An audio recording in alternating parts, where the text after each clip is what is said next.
Bienvenidos a un nuevo episodio de nuestro espacio de análisis político, el que hemos llamado Venezuela 2024, urnas, estrategias y supervivencia. Hoy abordamos un tema crucial para América Latina, las elecciones presidenciales en Venezuela de 2024.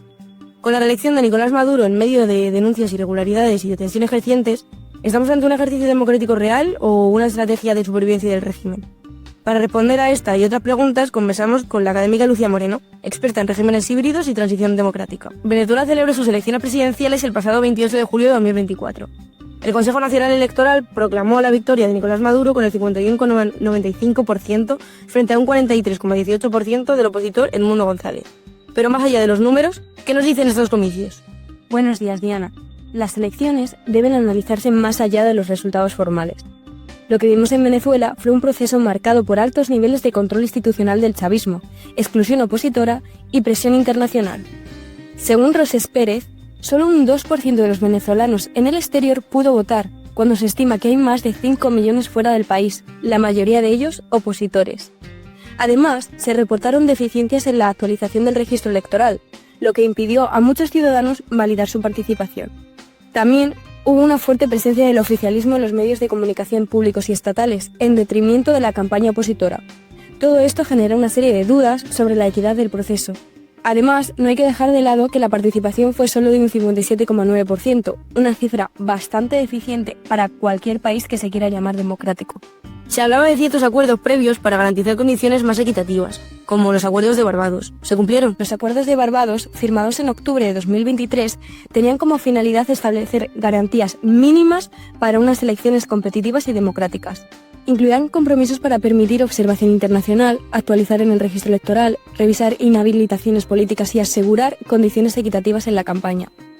Sin embargo, en la práctica, muchos de estos compromisos no se cumplieron. El caso más visible fue el de María Corina Machado, quien ganó las primarias opositoras con el 92,35% de los votos, pero fue inhabilitada por el gobierno.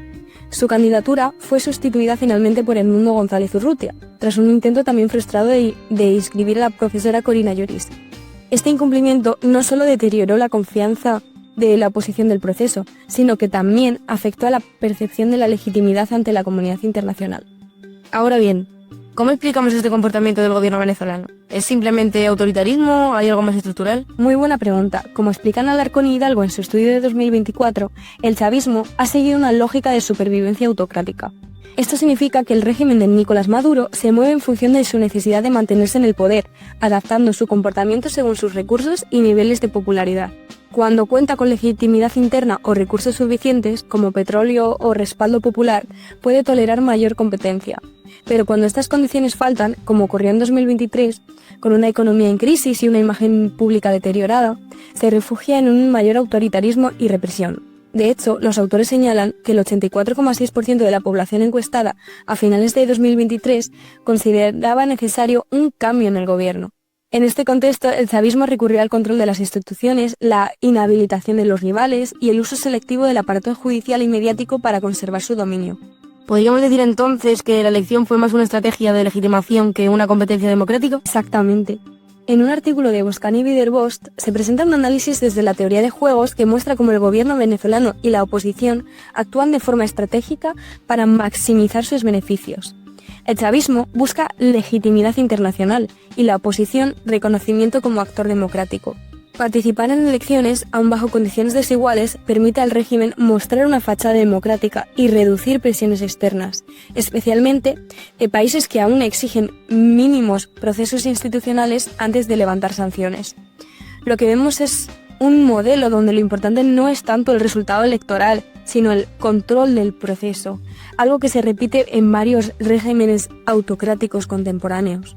¿Y la oposición logró fortalecerse con estos comicios? Hubo avances relevantes. La oposición logró organizar unas primarias exitosas, con alta participación y unificarse alrededor de una figura civil como Edmundo González.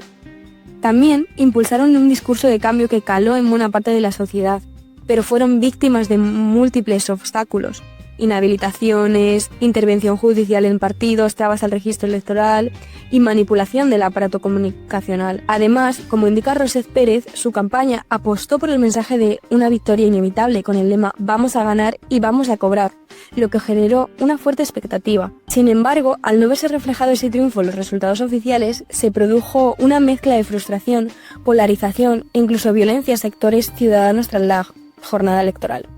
La oposición queda en un punto complejo, tiene respaldo social, pero debe resolver cómo enfrentar a un régimen que domina completamente las reglas del juego. Entonces, para cerrar, ¿cuál sería tu lectura final? ¿Qué podemos esperar a medio plazo? Venezuela sigue inmersa en una dinámica de confrontación política, deterioro institucional y crisis democrática.